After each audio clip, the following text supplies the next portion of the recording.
नमस्कार, श्री स्वामी समर्थ. स्वागत आहे तुमचे सर्वांचे माझ्या यूट्यूब चॅनलमध्ये. चला तर मग आजच्या नवीन व्हिडिओला आपण सुरुवात करूया. अधिक महिन्यामध्ये महिलांनी तांबूलदान करावं असं तुम्ही ऐकलं असेल, पण या महिन्यात महिलांनी केलं जाणारं तांबूलदान नेमकं काय आहे? विवाहित महिला अधिक महिनाभर तांबूलदान का करतात? यामागे अखंड सौभाग्य, पापमुक्ती आणि लक्ष्मी प्राप्तीचं गूढ दडलंय का? पुराणांमध्ये याबद्दल काय सांगितलंय आणि रात्री पान खाण्याची तांबूलदानाचा संबंध कसा जोडला जातो? चला तर मग अधिक महिन्यातील तांबूलदानाची परंपरा, त्यामागचं धार्मिक महत्त्व, दानविधी आणि फलश्रुती याबद्दलची सविस्तर माहिती आपण जाणून घेऊया.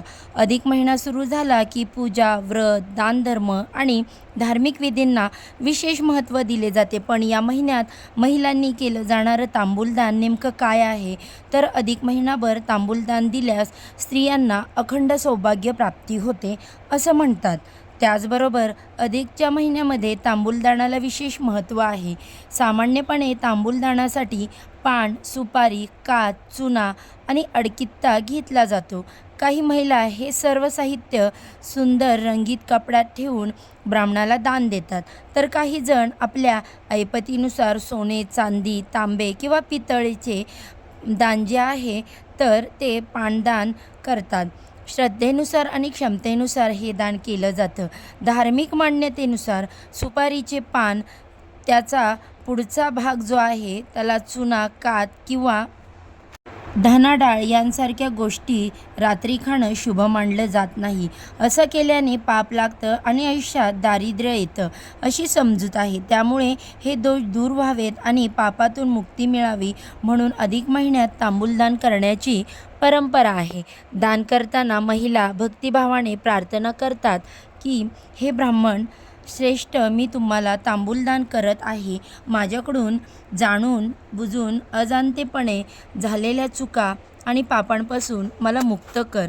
वेणी माधव माझ्यावर प्रसन्न होत आणि माझ्या कुटुंबाला सुख समृद्धी लाभो असं मानलं जातं की अधिक महिनाभर श्रद्धेने तांबूलदान केल्याने महिलांना अखंड सौभाग्य प्राप्त होतं. घरात सुख, शांती आणि समृद्धी टिकून राहते. त्याचसोबत अधिक महिन्यात अखंड दीप लावल्याने लक्ष्मीची कृपा होते असंही सांगितलं जातं. त्याचप्रमाणे अधिक महिन्यात दीपदानालाही तेवढेच महत्त्व आहे. पण हे दीपदान कसं करायचं आणि नेमकं केव्हा करायचं, कधी करावं असे प्रश्न तुम्हाला पडले असतील तर तुम्ही ते कमेंटमध्ये नक्की विचारा.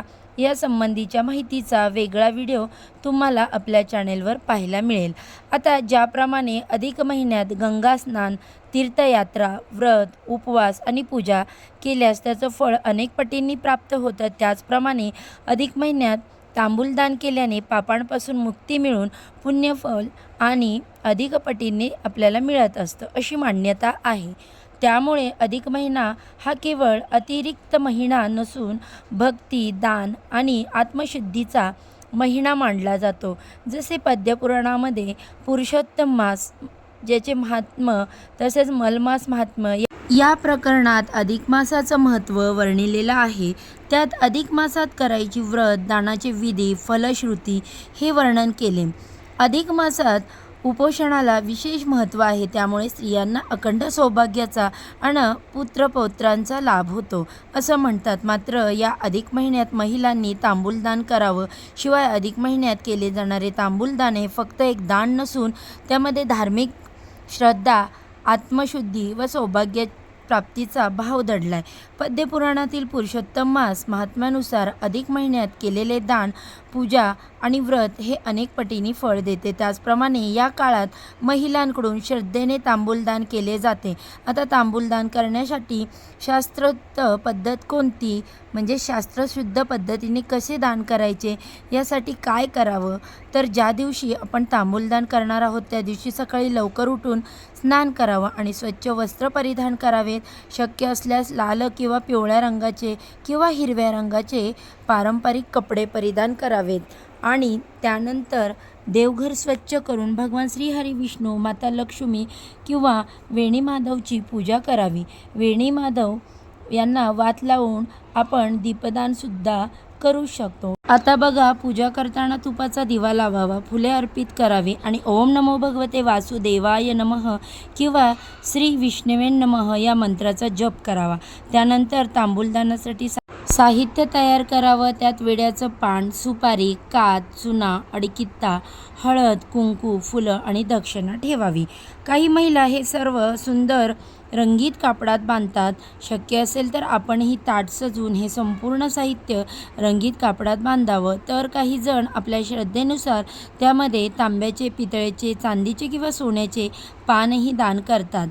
शक्य असेल तर तांबूल दान करावं। तसं तुम्हाला दान देताना पत्नीने दोन्ही हातांनी आदरपूर्वक ब्राह्मणाला किंवा गरजू व्यक्तीला तांबूल अर्पण करावं। त्यावेळी प्रार्थना करावी की माझ्याकडून जाणून बुजून अजाणतेपणे झालेल्या चुका, पाप आणि दोष दूर हो। माझ्या कुटुंबावर भगवान श्री हरी विष्णू आणि माता लक्ष्मी यांची अखंड कृपा राहो। अशा प्रकारे तांबूलदान करून ज्याला आपण देतो त्याचे आशीर्वाद घ्यावेत। धार्मिक मान्यतेनुसार रात्री पान, सुपारी, चुना किंवा कात खाल्ल्यास दोष निर्माण होतो असं मानलं जातं। पूर्वीच्या काळात काही लोक देवळात, अंथरुणावर किंवा रस्त्यावर पान खात असत। हे अशुभ मानलं जाईल, त्यामुळे त्या दोषातून मुक्ती मिळावी म्हणून तांबूलदान करण्याची प्रथा सुरू झाली असं सांगितलं जातं। त्यामागे एक आध्यात्मिक भावनाही आहे। विड्याचं पान हे समृद्धीचं प्रतीक मानलं जातं, तर सुपारी स्थैर्य आणि शुभतेचं प्रतीक मानलं जातं। त्यामुळे तांबूलदान म्हणजे आपला आहार, दोष आणि नकारात्मकतेचा त्याग करून पुण्य आणि सकारात्मकता स्वीकारण्याचा एक धार्मिक मार्ग मानला जातो। असं म्हणतात की अधिक महिनाभर श्रद्धेने तांबूलदान केल्याने महिलांना अखंड सौभाग्य प्राप्त होतं, घरात सुख समृद्धी नांदते आणि लक्ष्मीची कृपाही कायम राहते। त्याचबरोबर आपण या महिन्यात दीपदान, गंगास्नान, व्रत, उपवास आणि तीर्थयात्रा केल्यासही त्याचं पुण्य अनेक पटीने वाढत असतं। म्हणूनच अधिक महिना हा केवळ अतिरिक्त महिना नाही, तर भक्ती, दान, आत्मशुद्धी आणि पुण्यसंचयाचा पवित्र काळ मानला जातो। तर ही होती अधिक महिन्यातील महिलांनी केल्या जाणाऱ्या तांबूलदान परंपरेमागची धार्मिक आणि आध्यात्मिक माहिती। श्रद्धेने केलेले तांबूलदान स्त्रियांना अखंड सौभाग्य नक्कीच प्राप्त करून देतं, घरात सुख समृद्धी आणि पापमुक्ती करून देतं असं पुराणांमध्ये सांगितलं आहे। तुम्हीही अधिक महिन्यात तांबूलदान करता का? तुमच्या घरात किंवा तुमच्या भागात ही परंपरा कशी पाळली जाते कमेंटमध्ये नक्की सांगा। आणि अशाच धार्मिक, व्रत, उपवास, ज्योतिष आणि अध्यात्मविषयक माहितीसाठी माझ्या चॅनेलला अजूनही सबस्क्राईब केलं नसेल तर सबस्क्राईब करा। तसेच बेल आयकॉन देखील प्रेस करा, ज्यामुळे मी जेव्हा पण माझ्या चॅनेलवरती नवीन व्हिडिओज अपलोड करेल त्याचे नोटिफिकेशन अगदी सहजपणे तुम्हाला मिळत राहील। आणि योग्य आध्यात्मिक मार्गदर्शनासाठी तुम्ही माझं चॅनेल नक्की फॉलो करा। चला तर मग आजच्या व्हिडिओचा इथेच एंड करते। सर्वांना श्री स्वामी समर्थ। ओम नमो भगवते वासुदेवाय नमः।